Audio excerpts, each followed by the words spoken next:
All right, everybody, welcome back to another edition of Silver and Black. Today, post-game edition, the Raiders 34-10. They lose to the New York Giants. I know so many of you are disappointed out there at that result. Just kidding. We're going to get into it. Scott Gulbransen, along with my partner Murf from Raiders Fan Radio, who joins me with the voice of the fan every post-game show that we do. Thanks to him for being back here. Do us a favor, if you don't already subscribe to the podcast, do so wherever you get your audio. If you're watching this on video, thank you. Jump in. We're going to have later on, we're going to have live viewer drop-in again on video. So I will post the link here shortly, but we want to get into this game. The Raiders now go to 2-14. They are number one in the draft order at this point, and they have an 80% chance of being the number one overall pick in the draft, and they're short of number two at worst. So the 20% chance there would mean they'd be number two. They, of course, played the Kansas City Chiefs next week. The Chiefs decimated by injuries, and they are sitting everybody too. So when you want to talk about tanking, whatever you want to call it, just sitting everybody down, the Chiefs out of the playoffs as well in the same position as the Raiders. Thanks for being with us. Make sure you jump into the chat there. Also, again, I will post the link in a bit to the live viewer drop-ins. All right, Murph. This one was like watching, as someone texted me, two monkeys screw in a knapsack. It was not fun from the get-go. The Raiders kind of, missing some pieces, yes, but their offensive woes continued. Geno Smith threw two more interceptions again, which in this case, again, people not so disappointed with that, but it was right on brand for where this team has been. Again, now 2-14, Murph. It's that time of the year. You just want it mercifully to be over and the Raiders to gain something out of it. But Michael Mayer, though, hey, big positive there. And it makes you wonder, when him and Brock Bowers are healthy, why they weren't being used more together and him being targeted more. But that all goes back to the quarterback, too. But give me your thoughts, my friend. And again, hope you had a great Christmas. And we're on the precipice of a new year. So happy early new year, my friend. Well, thank you, Scott. Glad to be here, and glad to be back on the air with you after you've had a couple of bouts with illness. So glad to see that you're back up and running here for the post game show. And so I can say this, Scott, without hesitation and zero attempt at any sort of sensationalism. This is the worst Raider team maybe of all time. And the only reason I say maybe is that most of us weren't around for the 1961-62 seasons in the infancy of not only the Raiders, but the AFL itself. And so, when you're talking about going back to that level of ball, it's historically bad. There's been a lot of talk over the past handful of weeks about, is this team as bad as 2006? I think that question is, after tonight especially, is just, it's a slam dunk. Yes, they're worse than the 06 team. At least the 06 team had some players on defense. I know numbers don't account for anything, but that was a defense that was top 10 in some categories, especially in the passing game. Like, there was some things that you could look at in that team and go like, okay, we got something here. There's some building blocks here. There is nothing but ineptitude on this version of the Raiders. It is an absolute failure from the top to the bottom. And, all the jokes aside, the Mark Davis hair jokes and the Peapod jokes and the Gina jokes and all the jokes, the tank jokes and all the stuff. This is just, we've now attained unprecedented levels of suck. And listen, and I know that a lot of people are stoked about the pick and all that. I'm not gonna lie, I am too. And I love that idea that we can't get any worse than number two. But if we could get number two, wouldn't that just be a Raidery thing, just to end it with a deuce, right? Just like this whole freaking season, the one big fat deuce. But I'm not going to lie, man, I'm happy about the idea, but it's like, I look at this and I think that it obviously you can go back to the organizational failures and point fingers at Mark Davis, but in terms of on the field and the execution and the communication and all that, it lies firmly at the feet of Peter Clay Carroll. And if this man has any integrity whatsoever, he'll retire himself. He won't have to need a nudging from the organization to ride off into the sunset. Look, we all want one last bite at the apple. We all want to be a Phillip Rivers, right? You want to come back and see what you got. See if you just got one more run at it. Well, Pete, you learned, and we all learned. That's it. That's done. Your time is not now anymore. And so He's got to do it, Scott. This thing needs to be torn down to the studs. We need an absolute refresh from the smallest of positions to the highest levels of positions. No one should be safe. Player, coach, otherwise, unless you're a player on a rookie deal, everything should be on the table for the Raiders at this point in terms of being able to field a competitive football team in 2026. No, I agree with you, my friend. And I think that this is a case where you have to get the stink off. You know what I'm saying? You can't keep anything around. You got to clear house. Now, John Spytek, I know some of you out there aren't happy. They call him bargain bin. And he does have some accountability with all this. There's no question at all about that. But you're absolutely right. Again, you saw week 17, you saw week 2 and 3 mistakes happening with this team today.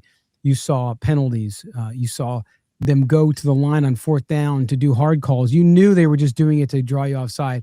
Raiders go offside. These lack of discipline type penalties that you see, pre-snap penalties, continue all season, and nothing's gotten better. So you're absolutely right. I don't think that there's anything about the fact that you are looking at something that was just a complete failure. It's done. There's no reason to gnash your teeth over it anymore. It is what it is. It's gone. You're 2-14. You're probably going to be 2-15. Who knows? And if that happens, then there's just no justification, despite what Trent Green, being the corporate guy on TV, saying, "Oh, he'll be back." No, he won't be back. He won't be back. And for those of you who are saying, well, if the Raiders have the top pick, they shouldn't take a quarterback, you're also crazy. So I just think that this situation, now you have to start thinking about where you move forward. You have to start with that, though. You're right, Murph. You have to end the chapter, right? You have to end the chapter, and ending that chapter would be next Monday morning, if not sooner. Because remember, when Jack Del Rio got fired, he got fired right after that last game of the season on a Sunday night, and he came to the press conference and said, "Yeah, I just got let go." That would be the best way to do it, Pete Carroll. But I have a feeling it'll be on Black Monday instead, which is fine.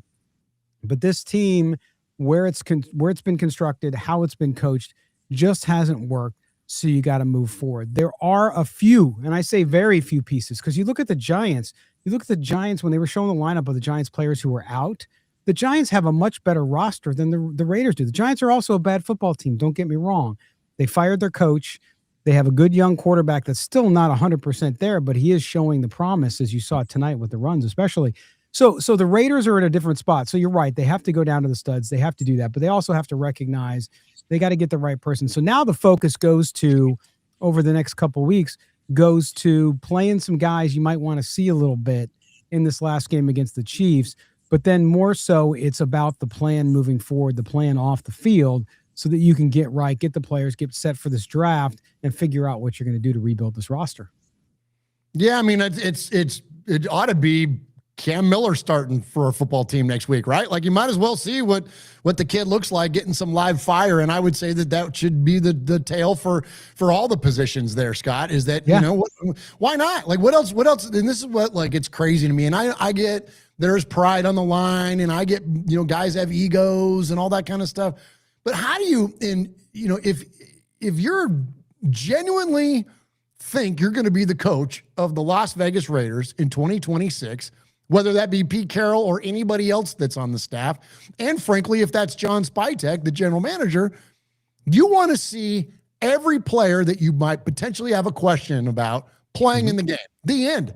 Because at a minimum, it'll answer it'll confirm any suspicions that you have.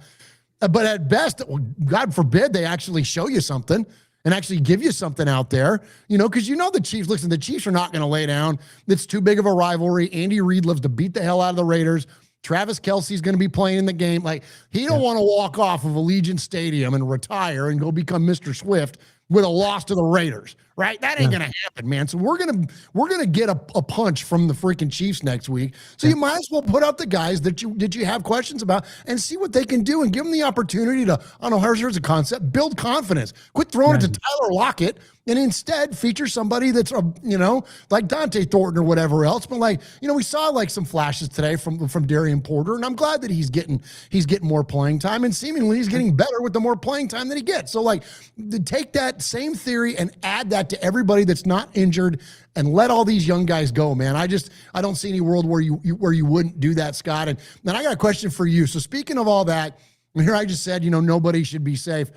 I feel like, though, if anyone can make a case, it would be John Spytek, because he made so many moves in the offseason, mainly in the draft, that never got the fair play from the coaching staff for whatever reason, and none of us understand it.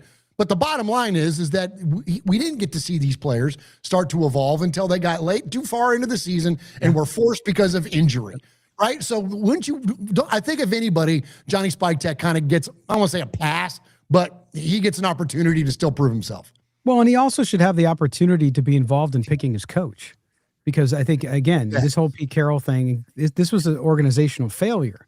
That was not his call, and certainly bringing in a young GM and a 75-year-old coach wasn't the way to go. So as we've been saying, and you've been talking about on your show too, Murf, which is bring in a young mind. You bring in a young head coach. I still think it should be offensive, but there are some good defensive candidates out there as well. Either way, bring in a young coach that is a guy that John Spytek can build that close relationship with, that you want with your coach, so that they're on the same page. We saw from the get-go this season that this front office, this coaching staff was not on the same front page. They were not on the same plan. They didn't have the same vision. They didn't have the same vision even going into 2 weeks ago. They couldn't articulate a vision. And so I think that's important. And again, I'm not making it. I think John Spytek also made some errors, no question. So I'm not defending his errors, but is that fireable? I don't think so. I think as a GM, you have to take some time. He did make some good moves. We saw Caleb Rogers come in, didn't light the world on fire, but he showed that he's a passable right guard who could develop into something perhaps. So I think that you got to look at that and figure out what you're going to do. So I think there's going to be a lot of change there, and that's fine. But to your point, you got to be able to go in and do this, and this has got to be done right. And Tom Brady, if he's involved, fine, but get your foot out of TV and get into the Raiders and do your job then.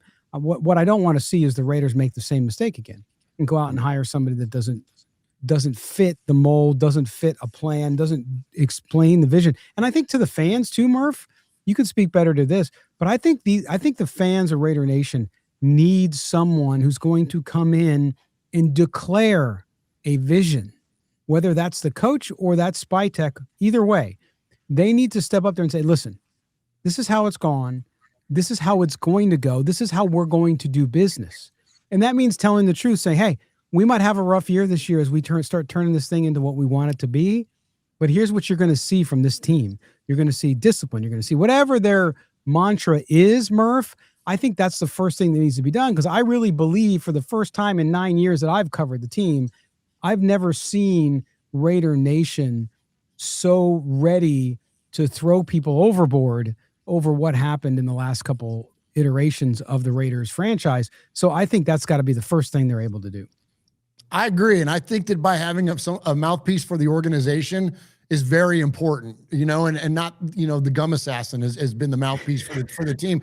And I think, frankly, one of the reasons that we probably haven't heard as much from John Spytek, to me, that speaks volumes to the lack of connectivity between himself and the head coach and the staff, because I just can't. He was so vocal, right? Like, he was so vocal in the offseason and all that. And I thought, okay, cool. We're going to have a guy that's going to be out there, and talking to reporters and sharing the vision, as you said, which is what good leaders do. I thought we were going to have that kind of leadership from Spytek, but he's been radio silent ever since.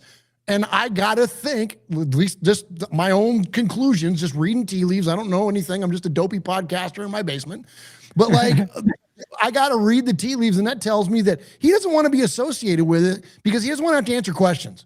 He doesn't want to somebody ask him the question, why is Pete Carroll or why is the staff not playing your young guys? You think he wants to answer that publicly? No, because his answer might be, well, I want him to, but he won't do it. Right?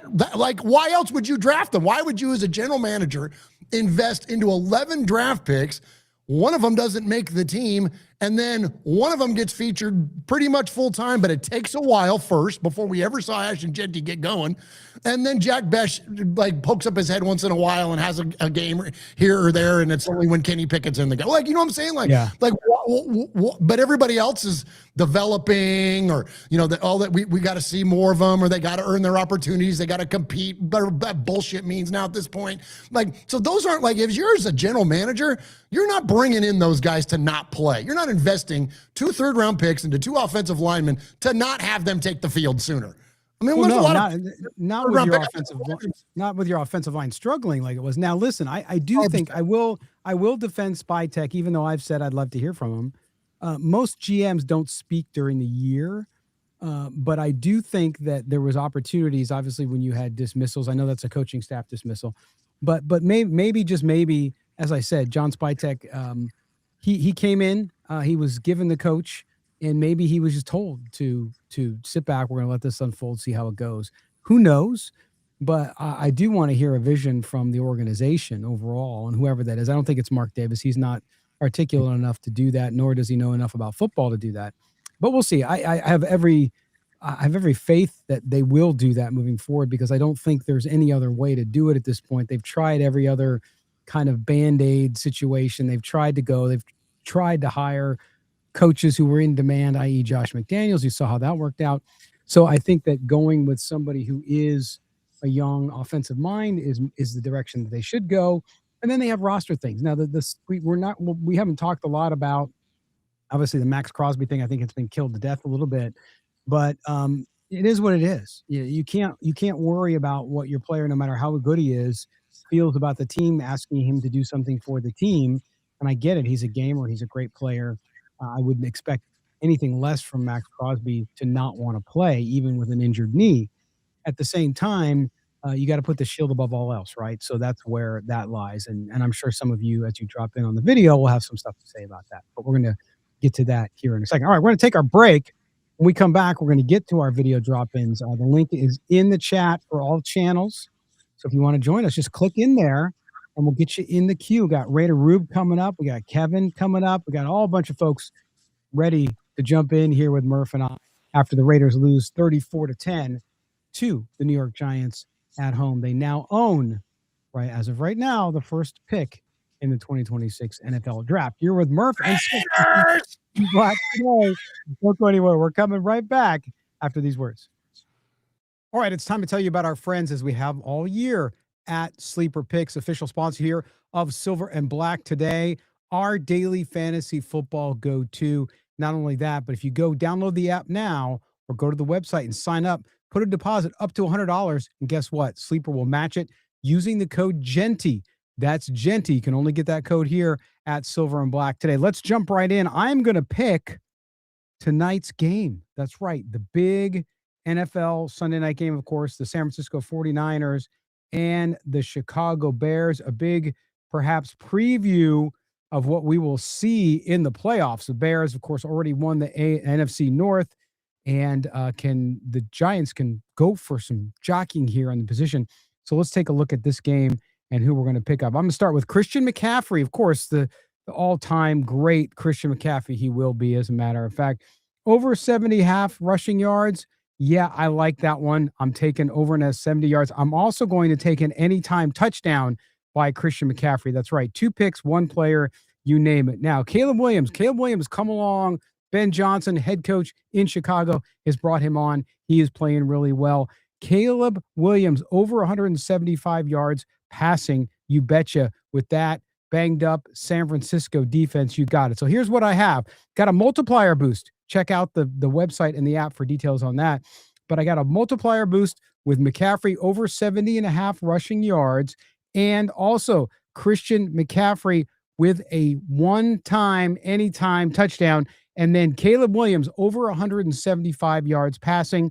A $20 wager on that one with Daily Fantasy Football at Sleeper Picks gets me $46. So make sure you check it out. And don't forget, you make your picks with us and Sleeper Picks, $100 deposit.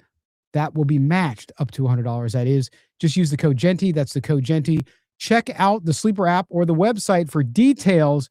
and rules and regulations surrounding this promotion. Also, it's not available in every state, but most likely in your state, especially all you guys out there in California, you can jump in and play with us at Sleeper Picks. The best daily fantasy football you can get only from here at Silver and Black today and Sleeper Picks. All right, Murf and Scott back with you here on Silver and Black today, the postgame edition. Raiders moved to 2-14 after the 34-10 loss to the G-Men, the New York Giants. Man, they were a bad football team too. Watching all this bad football, Murf, as we've had to do all year, man, I usually hate the end of the football season, but this year I'm kind of like, it's reminding me a lot of watching old Mueller when I was 10. It's time to go get the gun and go out back behind the shed. You know what I'm saying? It's bad. And I mostly for fans.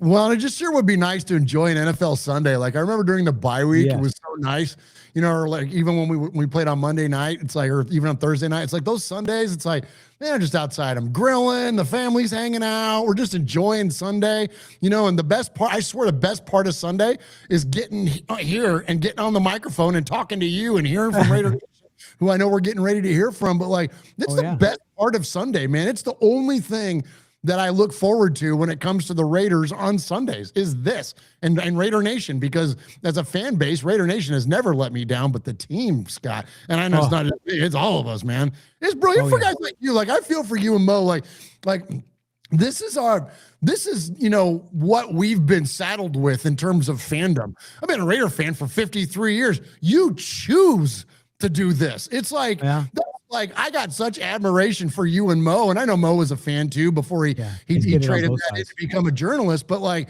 that idea that like you guys are still here on these microphones doing this about this team, like mad respect to you, brother, for doing that, man. Because that's a rough freaking whatever, you know what it is. It's just tough. Oh yeah, but thanks to the listeners and viewers, man, because they keep us sane.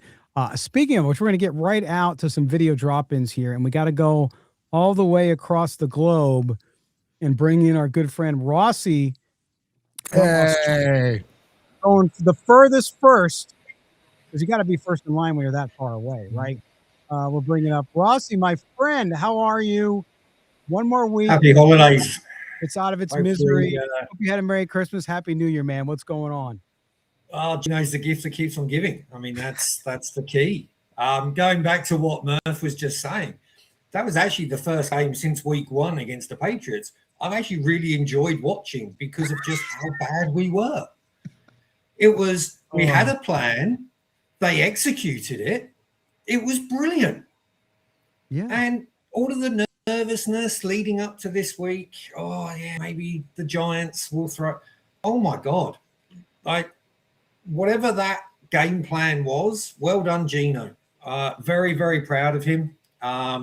Take your $18.5 million next year when we cut you. Go enjoy. Do whatever you need to go do. But for me, look, I sent this to Murf. We're of the same age. This is the worst team that we've ever seen. And Gino's the worst quarterback that we've ever seen because we had expectations. Yeah. With Jamarcus, we didn't have expectations. Lane Kiffin was coming out saying this guy's a piece of shit. And Al Davis and everybody else was going, no, this is our future. He's the next mad bomber. All of that. No. Kevin, I know who's linked up as well. We've spoken a few times about it. We met when the day we signed Geno Smith. We actually met in Melbourne. We went for a drink. And I told him, I don't want Geno because when you fall off of a cliff, if you look at Geno's career trajectory, last year at Seattle was absolutely terrible. And he just has continued to fall off of that cliff.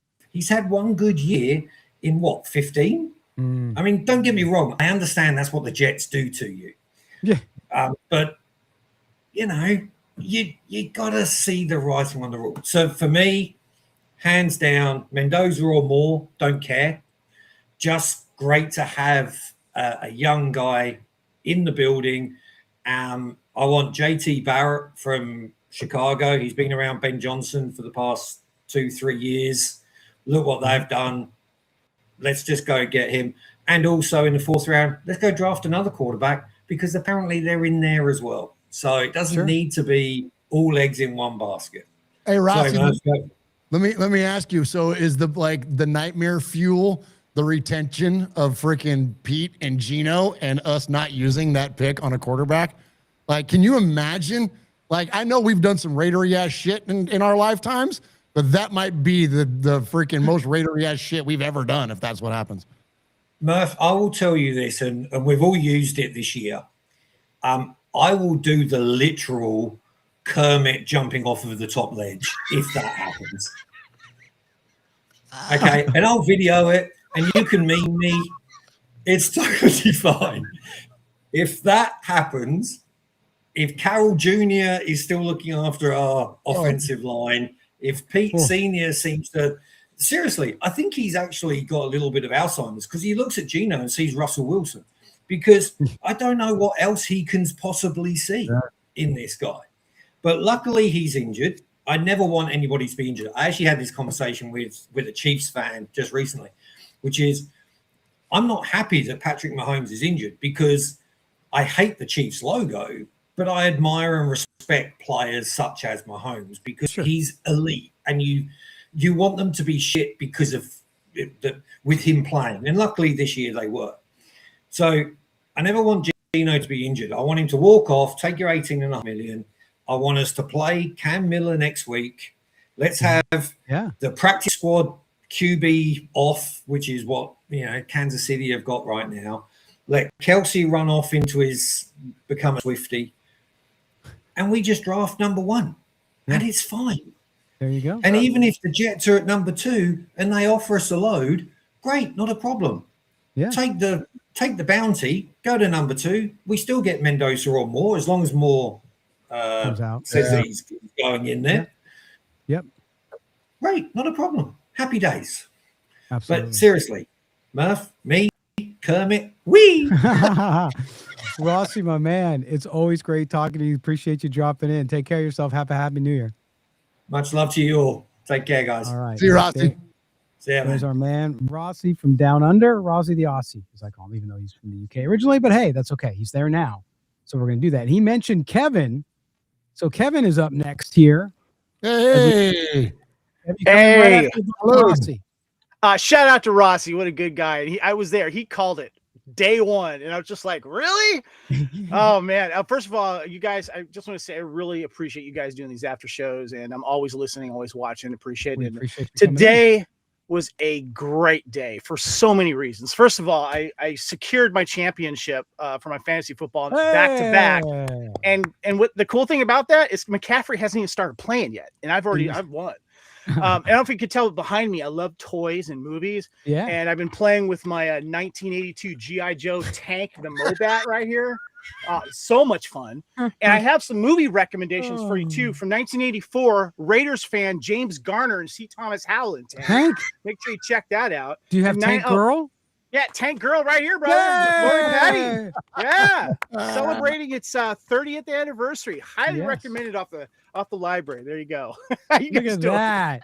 Well, if you got time for video games, Kevin, you could play a little Tank Commander too, right? There you go. There you go. My gosh, that's so good, man. That's so good. Well, yeah, and that was the thing. As Rossy said earlier too, Kevin, everything went according to plan. Yes, the plan was to lose with grace, I guess, and they did. Yeah, they did. You know, it's funny too. It was like I really enjoyed watching this game. It was and it's sad. It's really, really sad. And to allude to what you said earlier this week, Murph, on your show, we've never been in this situation before, at least me as a fan, wanting this to lose. It's the weirdest feeling of all time, but in a really weird way, it's like, whoosah, you know? I feel like you get this burden off because I feel like, as you guys were talking to earlier in the show, you got to just start over, Yeah. You alluded to it, Murph. You just got to break it down again, and let's go ahead and get some young talent. Let's play the young talent that we have, the young talent that we keep sticking, off the bench and not being able to play. I mean, it's very frustrating, but it's a weird situation to be in as a Raiders fan, Scott. It really is. Oh yeah, no, I get that, but at the same time, I also understand, and Murf said it earlier too, which is,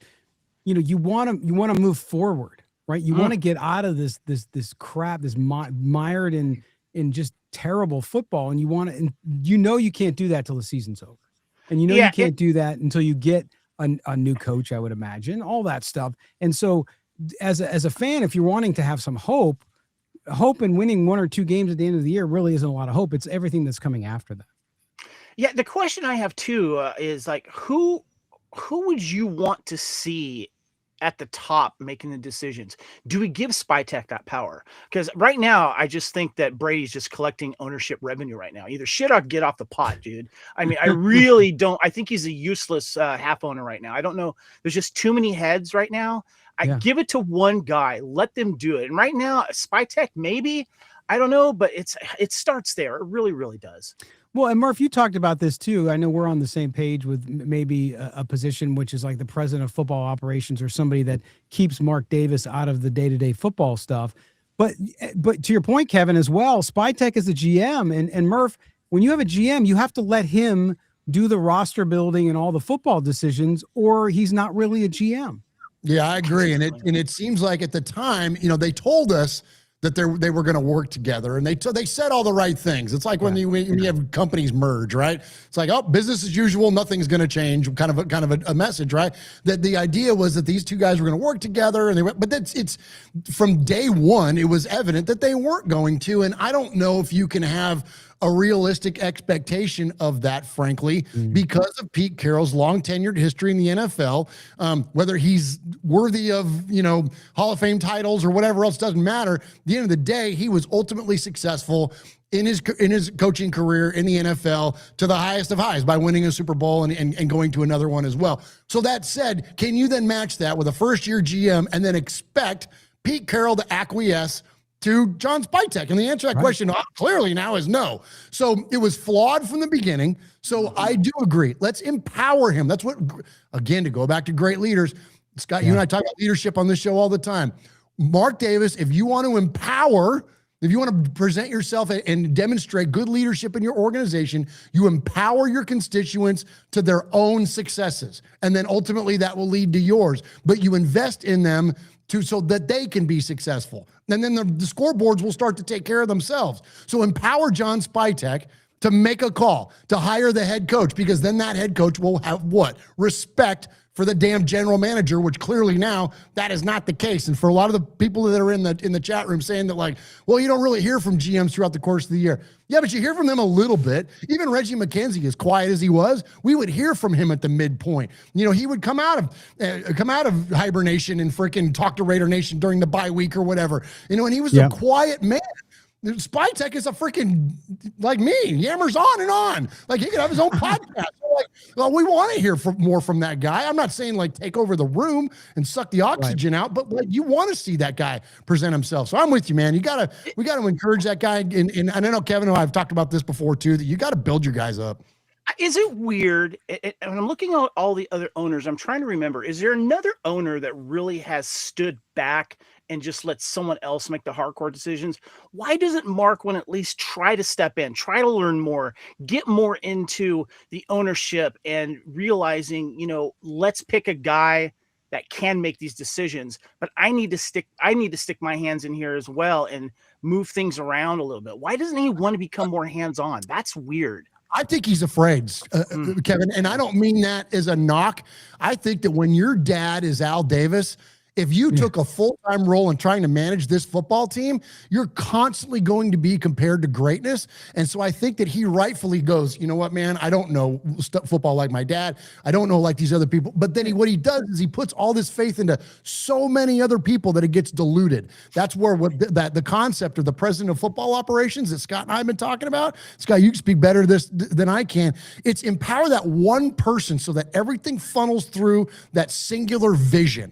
I think that's what this team has been lacking, frankly, ever since, either Reggie McKenzie and or John Gruden. I know he gave it to John and then that went awry. But I think that's why, Kevin, because I think that he's intimidated to be, constantly compared to his dad. And he's in a position where he could just take it by the balls and become a man about the ownership. And I just don't see that ever happening. It's frustrating. I don't think he wants to. I think he just wants to be the owner, right? Yeah. So he doesn't have also that personality, that drive, the background that Al Davis had as a coach and all of the, growing up and loving the game of football. I don't know I'm sure he loves football, but I don't know that he loves the game of football like we see from Al Davis. Anyway, Kevin, man, as always, buddy, thanks for being Scott, with us. thank you for having me on. And by the way, great job on the Rock Mysteries. Love the Sam Cooke. Oh, I appreciate that. Really, really good. Check it out, guys, if you haven't had a chance. Rock Mysteries. Thank you. I appreciate you listening to that. All right, there's Kevin. There's Kevin, and now we're going out. You ready for Raider Rube? Here comes Raider Rube. What's up, Rube? Hey, guys. How's it going? He's raiding the room. Raider Rube, what's up, man? He's live from the Raiders locker room. Exactly. Pete for us. He's staying off the shield. It's a happy Tankmas. I think, Festivus as the pole, Christmas as the Christmas tree. We need to have a Geno Smith statue outside of Allegiant that can represent Tankmas. Geno has done more for the Raiders than any quarterback since Rich Gannon. He's been epic for us this year. Without Geno Smith, this could not happen. And I think we need to honor the man for that, because thanks for Geno Smith, because otherwise this would never happen. See, that's where you got to find the silver lining, right? You're finding the silver lining. All about positivity, cheering for the future. That's all that this is, cheering for and the maybe future. It was all part of the vision, Rube. Maybe it was the vision was we'll bring in this quarterback who's done, a coach who's not sure where he's at, and then we'll get the first pick and we'll take care of the quarterback situation. Right? Maybe that was the plan. That's why Spy Tech is so brilliant. I am a pro Spy Tech guy, and Spy Tech sees the future. I have no problem letting Spy Tech run this whole show. If it is truly a mess, like it sounds like Jim Gray or whoever's running, make it Spy Tech. Let Spy Tech run everything. Half of his front office wasn't even brought on until after the draft because he's pulling people. He hasn't had a chance to cook yet. I really want to see if Spy Tech could run this whole show, get his own coach, let him run this whole thing. Sure, consult Brady when necessary. If it's deciding between Mendoza and Moore, whatever. But no, I think it's going. I think it was Spy Tech who said, "Max, you got to sit." Brock Bowers, you got to sit. I think that was Spy Tech based on what Pete Carroll's press conference when he says, Pete said, I reacted the same way Max did. That tells me Spy Tech said, you're done. You're done. And that's it. We can't mess this up. We need a quarterback. We've got $100 million in cap space. We've got to change this thing around fast. We're pivoting. Right. We're not doing the slow rebuild like we wanted to. You failed, Pete. This is the new plan. We're pivoting. We need a quarterback now. We need to get going now because we got to sell tickets. See, Murph, that's what I love about Rube. He sees through the kind of the blinds, right? He can see through the cracks in the blinds and he sees the picture, because that's exactly what I thought about with Crosby. And I don't know if you did and you talked about it on your show, but the point was like, dude, no, we're shutting you down. It's not your choice. And that was definitely a long-term vision piece. It was not about Pete Carroll, who I can still win. I can win this game. I can win 2 more games and then I don't get whatever his thinking is.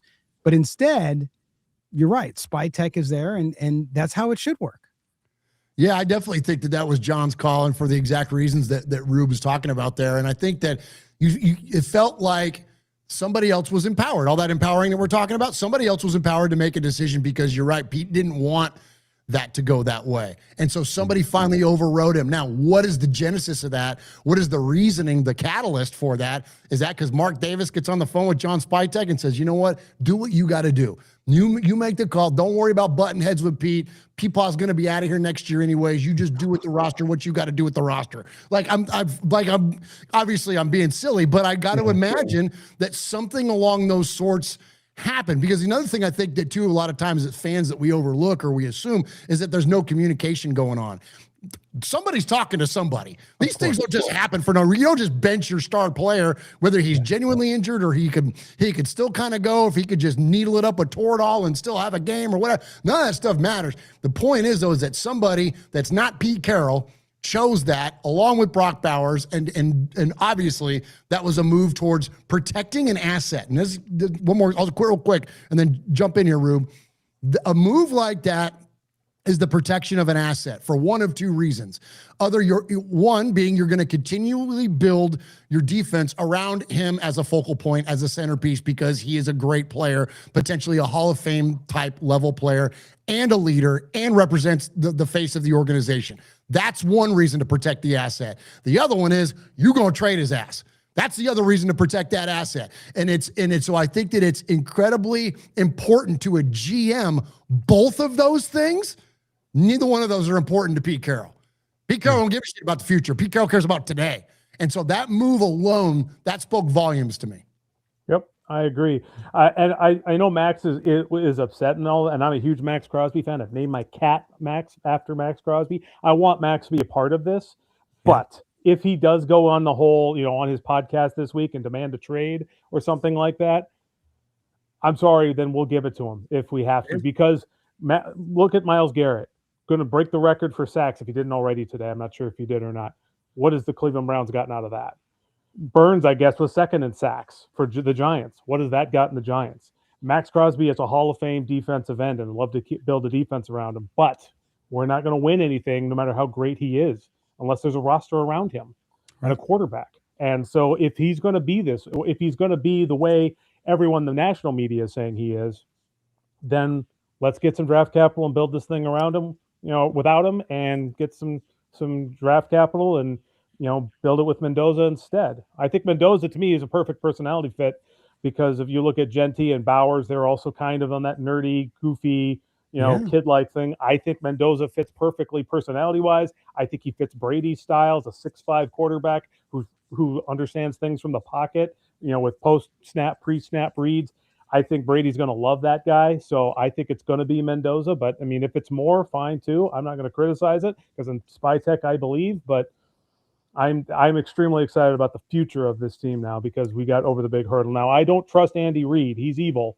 And Andy Reid will come in and say, the thing that's going to really screw over the Raiders the most is if they win this game. Because it's an 80% chance. And if whatever has to align where if the Chiefs say, if we lose this game, they lose the pick. I wouldn't be shocked if Andy Reid says, half their roster's already on IR. Yeah, anyway. well, they don't want the Raiders to figure out the quarterback they're the only one without a quarterback in the division. So why would you want them to get one? So, but do you think? But Andy Reid ain't scared of the Raiders, quarterback or otherwise. He's not afraid of us. You know what I mean? He doesn't want to help them, but he doesn't want to help them. Sure, I agree. But he doesn't want to help Travis Kelce, and I don't see them walking off that field with a loss to the Raiders. Yeah, maybe. We'll see. That's my fear. Rube. Listen, my man, happy 2026 to you. Hope it's a great year for you. And as always, appreciate you dropping in. We'll see you next week. You guys as well. See you next week. Good night, Rube. Right, there's Raider Rube. Now we're going out to Hardcore Raider who joins us. Hey, what's up, brother? Hey, man. How you guys doing? There's a green screen. You'll have tanks rolling behind you or something. I know. No, I was trying to get it pulled up on my lap or on my computer, but my internet's not doing very well. I think the storm is messing it up or whatever. But how you guys doing? Good, buddy. Thanks for coming in. Good, appreciate brother. it. Yeah, been a minute. Yeah. No, I've been going through some family stuff. My mom unfortunately just passed away. Oh man, sorry to hear that. But yeah, I don't know. I know I didn't pop on here for that, but so I'm not going. I have my own channel, but I'm not going live as much as I used to, kind of thing. But it is good to see you, Murf. We go way back, If you guys don't know Murf for a long time, back, when he started his channel, like the whole reason Murf, started a channel was to create unity within Raider Nation, like myself when I started my channel. And he is one of the most, if not the most optimistic Raider fan there is in the world. No like question. You look up optimistic Raider fan and Murf is like right there for years, guys, years. So for Murf to get to this point, to me, it's telling. And I don't mean that like disrespectfully. I mean, like we're all at a point, guys, where a lot of us that have been fans for a long time, like I'm 43, we go over just since the last time we went to the Super Bowl. And most people know this, right? This isn't like rocket science stuff, but the reality is like, we need a franchise quarterback. It's hard to face this reality where we put these Band-Aids on, we have hope, we have optimism, but I think we've all finally came to the realization that like without a franchise quarterback, It's going to be difficult to try to win a championship. And let's be real about how many teams that have, made a playoff run or went to the Super Bowl under a rookie deal or a cheap, contract. Not to mention, in my opinion, maybe this is a little more tinfoil hat, but let's think of like how many, young quarterbacks get favored by the referees in the NFL. The Raiders were never favored, right? But I think there is something that the NFL does favor young rookie QBs that are studs, and we don't get none of those calls, and maybe we won't, maybe we never will. I mean, we haven't since, I can remember, it like never happens, but I don't know. You guys have any thoughts on that? Well, yeah, listen, Mendoza he's a media star. He's very likable. People want to call him dorky, whatever. He's just a good young dude. He's very cerebral too. If you sit down and you listen to interviews with him talking about football, he's incredibly smart, right? This kid went to Cal, then he went, of course, to Indiana. And so I think he would fit in nicely there. So maybe that image is different, but you're right. Look, the NFL is an entertainment business. We all think of it as a sport, right? But it's an entertainment business. It's no different than television or movies or music. And the stars are the stars. You want to promote your stars. So to your point, if you have the young Heisman Trophy winner star that everybody loves, that they put on a pedestal, and he's a Raider, and Tom Brady comes out and coronates him the next great young quarterback to come in the NFL, all that kind of stuff, you can bet the NFL will get behind and market them. And the NFL wants to market Vegas. The Raiders just haven't helped them out because it's been such a shit show since they moved there. But I agree with you, man. I think so. And maybe they don't get the calls. I don't know. But I think there's something to what you're saying, Murph. It's an entertainment business, man. Yeah, and I love the idea of Mendoza, and like dorky quarterbacks don't scare me. I mean, we had Derek Carr for crying out loud, right? Like he wasn't the Captain Cool over there. But I think that like something that you and Mo default to a lot on your show, Scott, is that it's all about wins. It's all about wins and losses. Like, sure, Kenny Stabler is my all-time favorite football player, and learning the playbook by the light of the jukebox and all those amazing things that we love about the misfits of the Raiders of the '70s and how so much of the mystique and the identity of the Raiders was built on that. More importantly, it was built on just win, baby. And so I think that that's where we really want to get to. Yes, I would love to see people that embrace that rebel spirit. I want to see the people that embrace that, I don't know, the rebelliousness is, I can't say it other than that, the rebelliousness of the Raiders and frankly, a lot of the sports teams in Oakland in the '70s. The A's were like that. The Warriors were like that. And they were all winning championships, but that rebellious spirit doesn't mean squat if you're not the Warriors winning a championship, if you're not the A's winning 3 World Series back to back, if you're not the Oakland Raiders going to 5 AFC championship games, winning a Super Bowl, like none of that other stuff matters. So it's all focused on the idea about getting this team in a healthy way that I think can reflect the spirit and the mystique of those foundations, but it's got to look like it needs to look in 2025. You know what I'm saying? So if Mendoza can be that, I mean, just because you're a nice guy doesn't mean you can't be a dog. Just because you're a nice guy doesn't mean you can't be a killer on the football field. And so give me that guy. Give me the guy that's cerebral and can deliver in a press conference and be a great orator and all that stuff, but they go out there on the football field and kick your ass. Like, okay, give me that guy all day.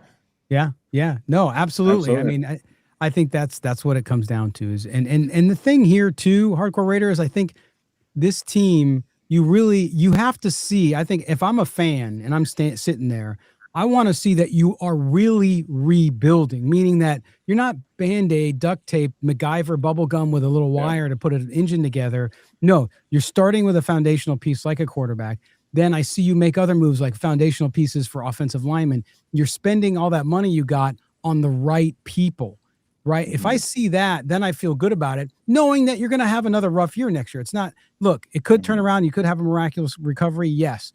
Chances are not likely, but so what? As long as you see that it's being done the right way, instead of how we've seen all these Band-Aids and putting up, these just ridiculous types of plans to try to get this team to turn around fast, when in reality, you don't need to do that. You need to build the foundation. Once you build the foundation, and you have some of that already, right? You have Genty, you have Bowers, you have Mayer even there too. So you have some of these guys already there. Now I want to see them stack on top of that with all the important positions and start to do that. Because if you see that, then suddenly suddenly you can say, okay, these guys, maybe they're doing it right this time. And that's what I think every fan is owed. And even for us content creators, that's what you want to be able to talk about. Absolutely. Do I have time for a couple more, or is that about it? Yeah, throw another one out at us. Come on. All right. I'll make it quick. All right. So for us to live in like what I would call Raider like purgatory hell, and think of Jamarcus Russell. I mean, let's get it straight. I mean, that was the worst draft pick. I mean, the whole NFL and what we can pay rookies, and it having a cap is because of the Raiders and us drafting Jamarcus Russell. Mm-hmm. So it's pretty funny, but we can't live in this purgatory hell of fear that we're going to have another Jamarcus Russell. And if it does work out where it's Mendoza or whoever, we got to keep swinging until we get it. Like, we can't just sit here and just be like, we're not going to pull the trigger because we're too intimidated because of our PTSD from Jamarcus Russell, which is real. Like, we all have it. If you're a real Raider fan and you remember the Jamarcus Russell days, it was bad, And so, but we can't sit here and live in that kind of fear, because we're never going to be successful if we don't lock in a franchise quarterback. And as much as like, I've never wanted the Raiders to lose in any year. This is probably one of the first in a long time, but it's made me realize, like, I've known we need a franchise quarterback, but through all the last, Gardner Minshew and the people that thought like he might be worth something. And then, Jimmy G, I mean, and to your point, the Band-Aids, I mean, we can't just keep regurgitating the same insanity, because it's like, it is insane. It's driving us insane. Geno Smith, trading a 3rd round draft pick for him and not working out. I mean, we have to figure this thing out, no matter if we have to draft a quarterback this year, next year, and the year after. I mean, that's crazy, right? We shouldn't have to, but like, we got to keep swinging until we get this thing. And let's not forget, what did the Panthers trade up to get their quarterback, Bryce Young? And I wasn't a Bryce Young fan, I'll be honest with you guys, but I have it right here. They traded from the 9th pick. They traded DJ Moore, 2023 1st round pick. That was the 9th overall. 2023 61st overall, 2nd round pick. 2024 1st round pick, and then 2025 2nd round pick. So think of that. They traded, they swapped picks, and then it was essentially a 1st, a 2nd, and another 2nd plus a player, just to move from 9 to 1. We would have to give up so much of the farm to move up just to try to get a franchise quarterback. And I'm not saying like don't do it, because we know like we need a franchise quarterback, but like we're at a point where we need so many things on this team. We can't like give up the capital that we need to move up. I mean, us losing, as hard as it is the best thing for the future. So I just keep reminding myself, franchise quarterback. And if I stay focused on that, then it gives me something to look forward to. That's somewhat positive. And it's everything. And to your point, I get a lot of people push back on me, man, that say, well, but we need offensive line. How are you going to protect the quarterback? Doesn't matter. You get the quarterback first, because you know what? There's only a few quarterbacks. And wait till next year's draft. You can't wait. And Murf, back to us talking business and stuff, and even in life, if you keep kicking the can down the road out of fear of failure, guess what you do? You fail over and over again. Okay? What's worse, failing 6 times or failing once, learning from it, and then moving on and then succeeding on the 2nd time, right? You have to continue to do it. So Hardcore Raider, I agree with you. You keep drafting until you get it right. And whatever it takes you, if you have the 1st pick in the draft, and there's 2 quarterbacks there, if Moore comes out and it's both of them, him and Mendoza, whoever you like the best, you got to get them, because this is the NFL. Is anybody not watching the NFL? I'm always shocked, and I get it. You don't have time to watch everybody, but are you not watching? Even the Giants, you saw it. Look what Jackson Dart did, and he's not 100% there yet in his development, but you saw what he did. What has Drake May done in New England? He had a crappy offensive line last year. They invested in it. Look what they did this year. And look where they are now. And you talked about Bryce Young. Bryce Young, everybody's told me what a bust. He's about to win the division. Okay, it might be one of the worst divisions in football, but so what? He's there. He's got most 4th quarter comebacks in the NFL this season.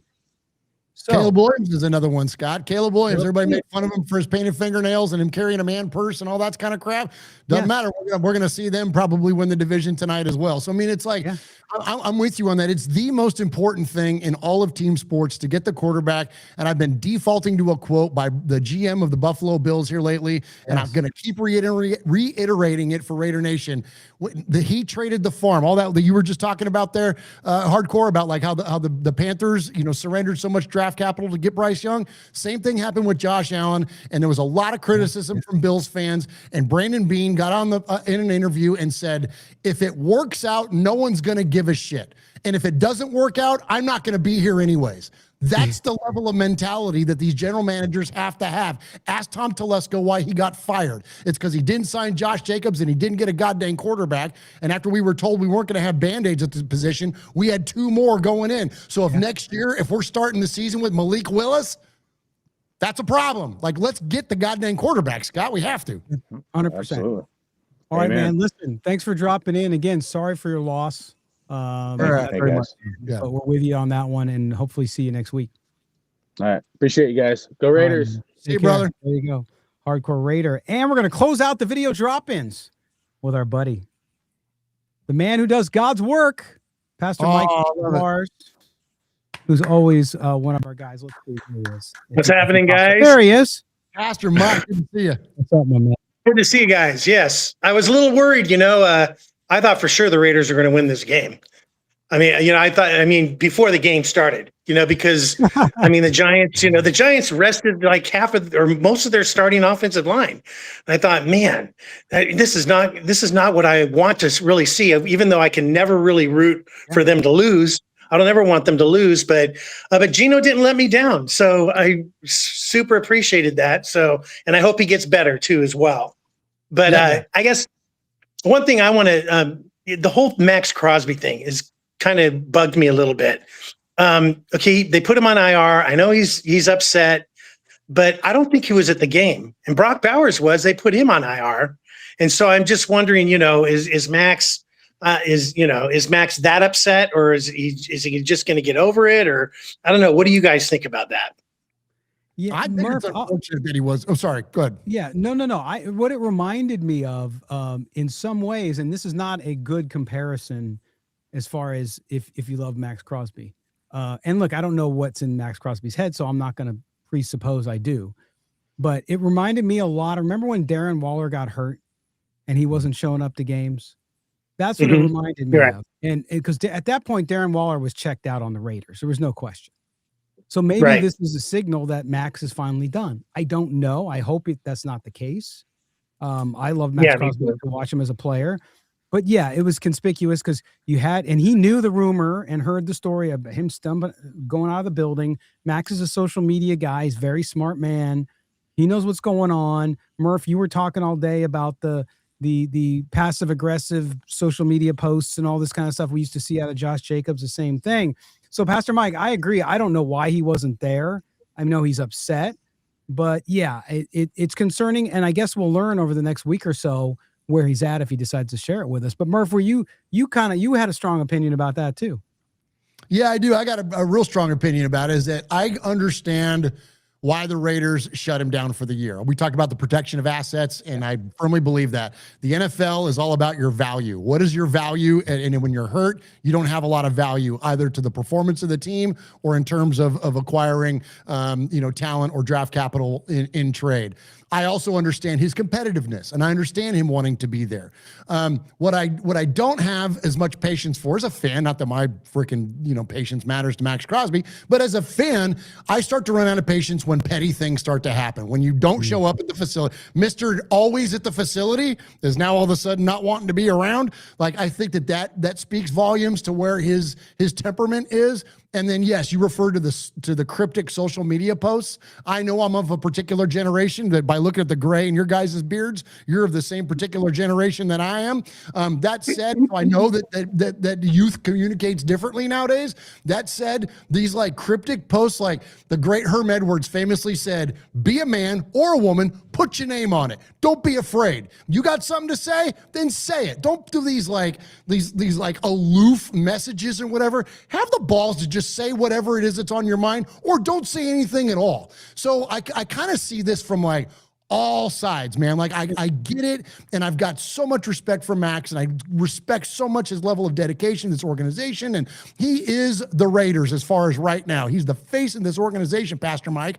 But I wonder if it's like, okay, like, has he outran that value? And last thing I'll throw to you, I want to hear from you, Pastor, is that I heard a lot today about people saying, well, what happened when we did that with Khalil Mack? How'd that work out?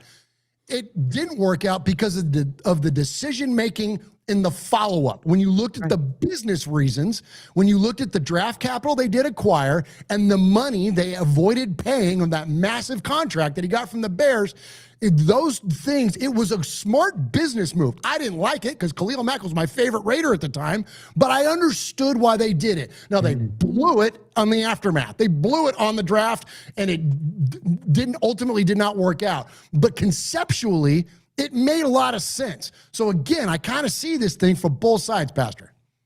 Yeah, and exactly. That's exactly it. It's like, if he's done, and he's sending out all these cryptic messages that Josh Jacobs did, which drove me crazy too, as well, because I'm an old guy like you. And, it's like, it's frustrating, but it's like, we need to move on. I mean, and like you said earlier, it's like the star defensive end is not going to win you games. They're going to wreck games for you, but we've got to have that quarterback. We've got to have the draft capital. So, if he's done, great, then so be it, then we'll trade him and get the draft picks and we can move on. I hate to see it because he is my favorite. He is one of my favorite Raiders of all time, actually. I don't necessarily see he's going to lose a lot of money if he goes anywhere else just by virtue of state income tax. And he's going to lose a lot depending on where he goes. So, and it might not be about money. He might have enough money now. I don't know. Sure. But yeah, I hope it doesn't come to that. I hope we can keep him, but I would just hope he could see the big picture and that somebody can save him from himself, because, if it's up to him, he's going to play 100% of the snaps. And, but he goes out in a meaningless game, just to get more sacks or whatever. And then he blows his knee out in the process. And we lose him for who knows how long, into the next season. It's not worth it. And remember, I think a couple things here. Number one was this is the second season in a row he's had to shut it down because of injury. So the Raiders had to factor that in, right? Because now you're getting older. I know he's a young guy compared to us, but you're getting older as far as football years go. Second is the video of him playing basketball. I thought that was really in poor choice by him to put those videos out. Absolutely. I know he's just at home. But that made the organization look like crap. And now you can argue the organizations look like crap on its own, and I wouldn't argue against that. Right. But you're showing up your bosses again.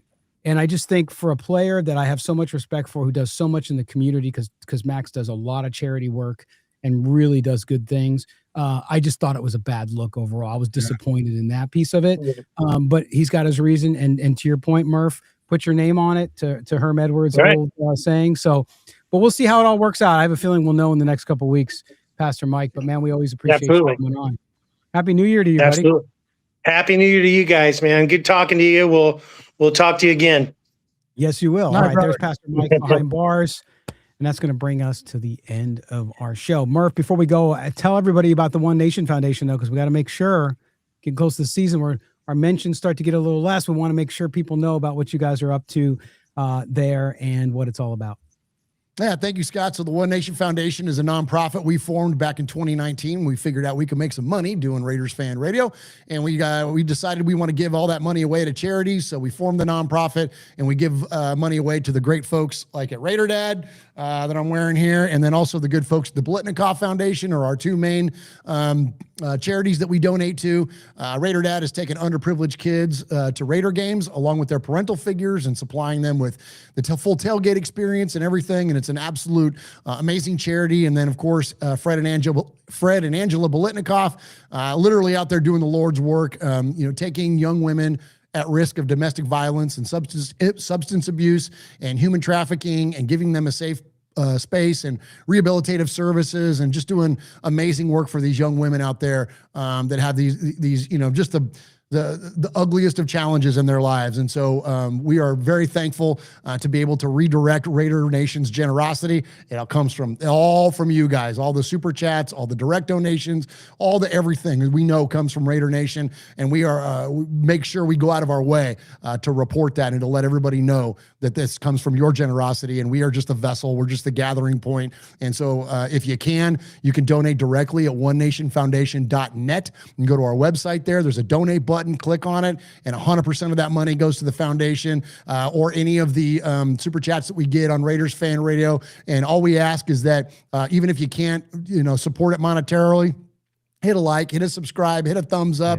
Out of Scott's generosity here at Silver and Black today, he donates all the proceeds on the YouTube over to us. And so all of it helps promote our shows. And it's not about promoting the show. It's about generating as much revenue as we can from advertisers to be able to give it to the nonprofit and give to these Raiders related charities. So thank you to you guys, as always, for the kindness and the support of the charity. And thank you, Scott, for the platform.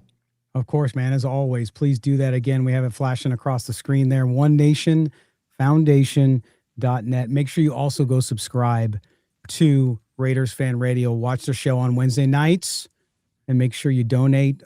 You're not doing a show on New Year's Eve, are you? No, we're gonna go on. We're gonna go tomorrow. You're going tomorrow, Monday. Okay, cool. Yeah, we're gonna do a Monday show. Yeah, okay, 4 p.m. Pacific, 7 p.m. Eastern.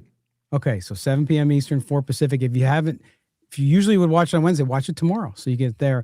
And then Mo and I will be back here on Silver and Black today on Tuesday with our normal show. So make sure you watch that. Murph, my friend, as always, thanks so much for being with me. And we got one more post game to go, buddy. Hey, we'll be live from Allegiant Stadium. We're going to the game. So nice. This is wild. I'll keep it brief because I know we're at the end. This is a wild concept that we'll be there with probably 70% Chiefs fans at this point. And no one in the building will be disappointed if the Chiefs win. I know, that's crazy. That's going to blows my freaking mind, the idea that we would be going to a home Raider game, and I'm not really invested into who wins. You might have to do the show as dressed up like Rod Serling. Twilight Zone. No one cares if the Raiders lost. If I only had hair, Scott, I would bust out a cup of coffee and a cigarette and deliver. A cigarette, yes. There's a place. Anyway. All right, my man. Take care of yourself, all right? All right. Thank you, Scott. Love you, brother. Happy New Year. Happy New Year, Raider man. Happy New Year there to Murph. All right. Everybody here at Silver and Black today wants to wish all of you a Happy New Year. Do us a favor also. Very important reminder. I don't care how old you are, what you're doing, how many times I've heard it. New Year's Eve. It's a big night. Go have fun. Do not drink and drive, folks. There's too many ways to get rides home. Check your local MAD chapter, Mothers Against Drunk Driving. They give free rides, Uber, Lyft, all the ride companies give away free rides. Even local taxi companies give away free rides. Don't risk your lives and the lives of others to go out and have fun. All right. So promise, we want you to be back next week for the show. So we want you to take care of yourself. Don't drink and drive this New Year's Eve, but have a great time. And welcome to 2026. We'll be back one more show before the end of the year. Mo and I will be back on Tuesday here on Silver and Black Today. Do us a favor. Make sure you subscribe wherever you get your audio. If you're watching us on video, thanks for being with us and jumping into the chat. Don't forget to subscribe there, like the video, and also hit that notifications bell. For everybody here at Silver and Black Today, we appreciate you guys being with us. Take care and have a great weekend, everybody.